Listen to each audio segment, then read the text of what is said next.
goodness. It looks like it's snowed outside.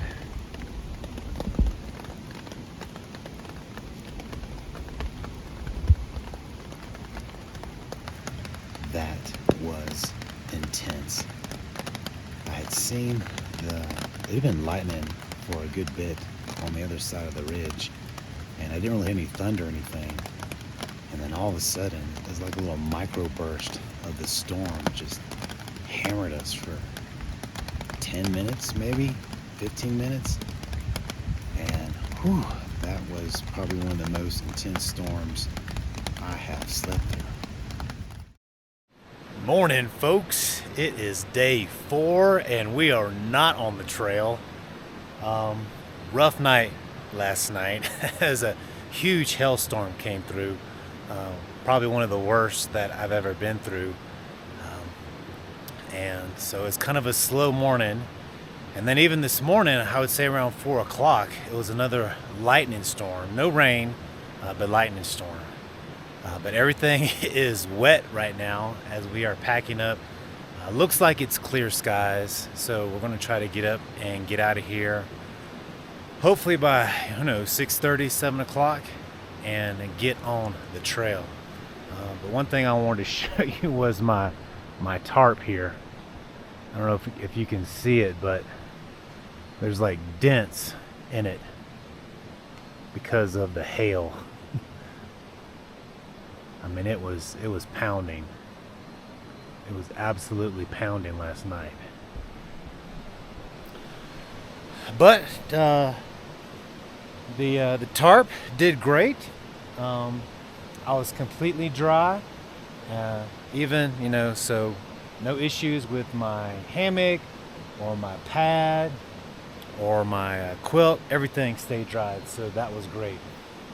Let me stop, yakking away here and packing up so we can hit the trail and head on home. All right, see you on the trail.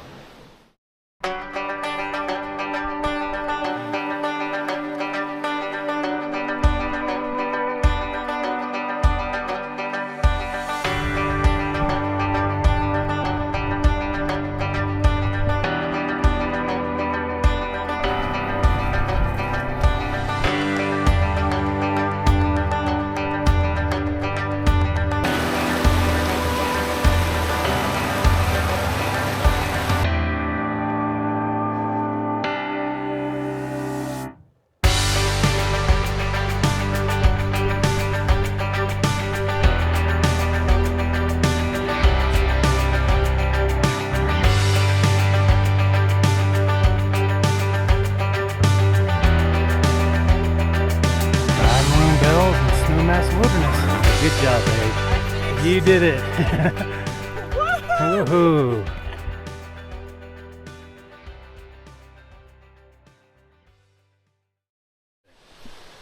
Morning, folks. We are now on trail, getting off around 7 o'clock. It looked like the clouds had cleared away. We had blue skies there for a little while. Now we've a little bit of overcast, some big puffy white clouds. So hopefully that's all that will remain. So we're going to get going here. We got about 3 miles to Frigid Air Pass and get over that and head down to Crested Butte. See you on the trail.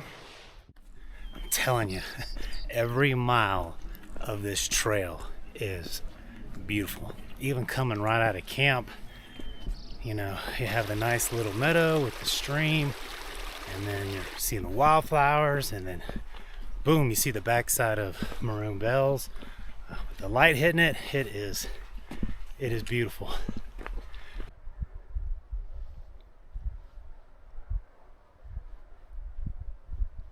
All right, here's our first good look at Frigid Air Pass. I think that's it right there. It's either that or that, not sure.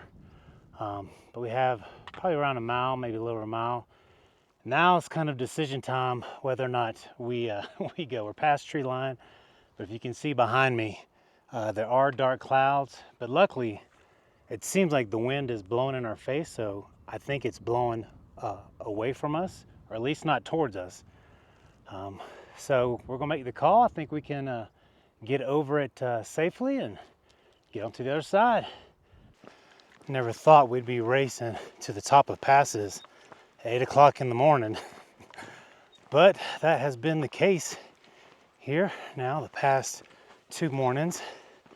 Normally the storms build up in around 2, so I typically like to start coming down a pass around noon.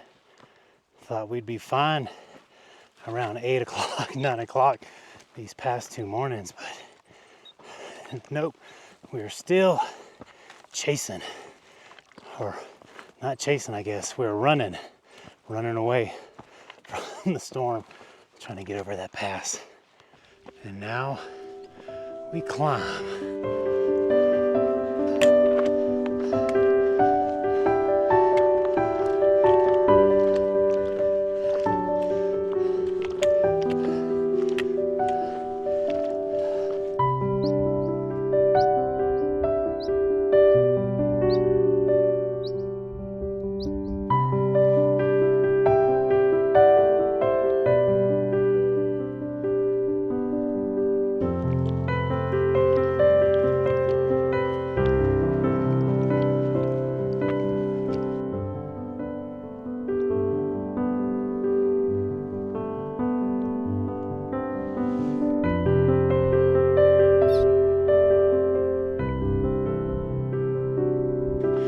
Looks like we're gonna get lucky here.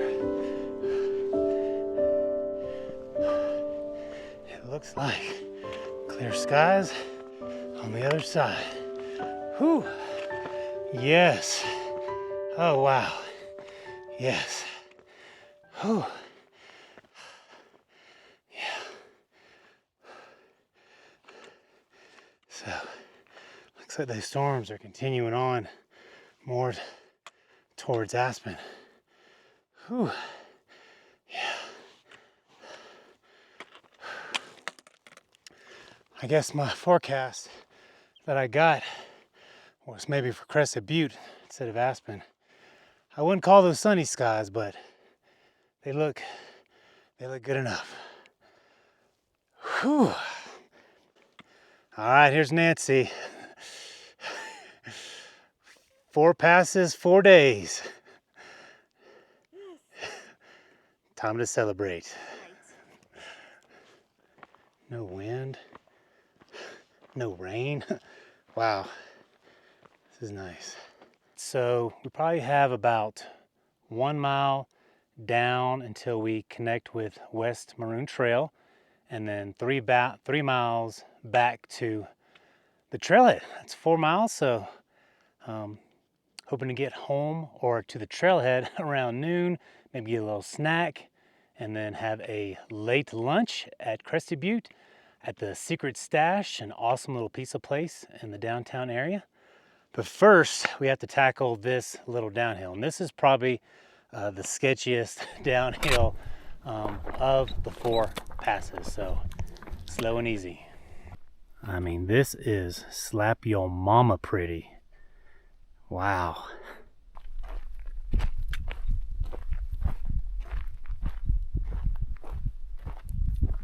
You know, we come from one side where it's dark and gloomy and cold. Now on this side, the sun's out. I got my hoodie on. We're shedding layers of clothes. It's like we're on a different planet even just by coming over that ridge. But it is turning out to be a beautiful day on this side, so hopefully that will remain the case. So this section of trail between Frigid Air Pass and West Maroon Pass is beautiful. One, you have just more and more wildflowers, which is awesome. 2, this terrain is great. It's fairly flat, a little bit of rolling in between, but you know, no rocks, no roots, pretty cruisy hiking. So this is a really cruisy section of the trail, and we're just kind of enjoying it after our last pass for the trip and looking for our intersection now here. Should be up here real soon where we turn off and start heading toward the West Maroon trailhead. Looks like we are coming up on our turnoff here for the West Maroon Trail. Yep. So that's where we went day one. That's West Maroon Pass. But now we'll be heading back, I think this way. Yep. And then down there. Beautiful day to do it. We are now making our way down the West Maroon Trail back to our truck. It is a 3-mile journey, so should be fairly downhill, I think, for the most part, and it's going to be beautiful. This is where all the beautiful wildflowers that we saw on day one. This has to be the prettiest section of wildflowers of any trail that I have ever been on this West Maroon Trail. It's 3 miles long, and this is what it's like for almost the entire trail. And it is just amazing, the wildflowers. So if you just want to do a wildflower hike, you know, come up to West Maroon Trailhead and check this out. This would be a great little day hike, and you'll see all the wildflowers that you need to see.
Stunning. Just acres and acres of wildflowers. Now, getting to the West Maroon Trailhead can be a bit tricky. I think it's around an hour north of Crested Butte, but you're on a small dirt road, and it's just windy and bumpy. And I would say the last, I don't know if it was 2 or 3 miles, maybe even a little more, I think you're going to need 4-wheel clearance, because there were a couple of spots that I saw where I would think a vehicle with low vehicle clearance would have probably bottomed out on. But I don't know, I'm going to check the parking lot up here when we get back to the trailhead and see if there's low clearance vehicles, because it was pretty bumpy. And it's a bit sketchy. So there's one stretch by a lake, and you know, it's just room for one car, and you just need to stay and hug the side of the mountain, otherwise you're falling down into that lake. But it's not that bad. You know, if you're going 5 miles an hour, it's not that bad. So there are some difficulties in getting to the trailhead, but man, I think this is my new favorite entry spot into the 4 Pass loop. just because of this trail, this 3 miles with all of these wildflowers. They're non-stop, and it is so beautiful. Nancy and I just had this awesome encounter with 2 guys from Simba, and they're handing out this cool little, it's a trowel, but inside that trowel it has the tablets, not freeze dried, the paper tablets. You put water on them for going to the bathroom, and also something, I forgot what it was called, to help break it down in the soil. And it was so timely because I was looking to find something on the JMT in a couple weeks, and they were great. They're out here, just backcountry awareness, and they're like, do you spend a lot of time in the backcountry? I was like, matter of fact, I do. And that's when he showed us the little tool, and it is awesome. I love it. So that was a very timely encounter. And guys, if you're watching this, thank you very much. It was awesome running into y'all. We are approaching the woods, and right now we are anxious to get there because that sun is out and baking our backs.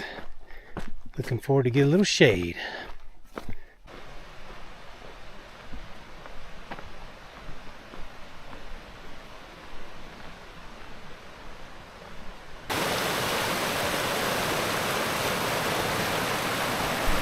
Have you ever noticed on the last day you tend to hike a little faster?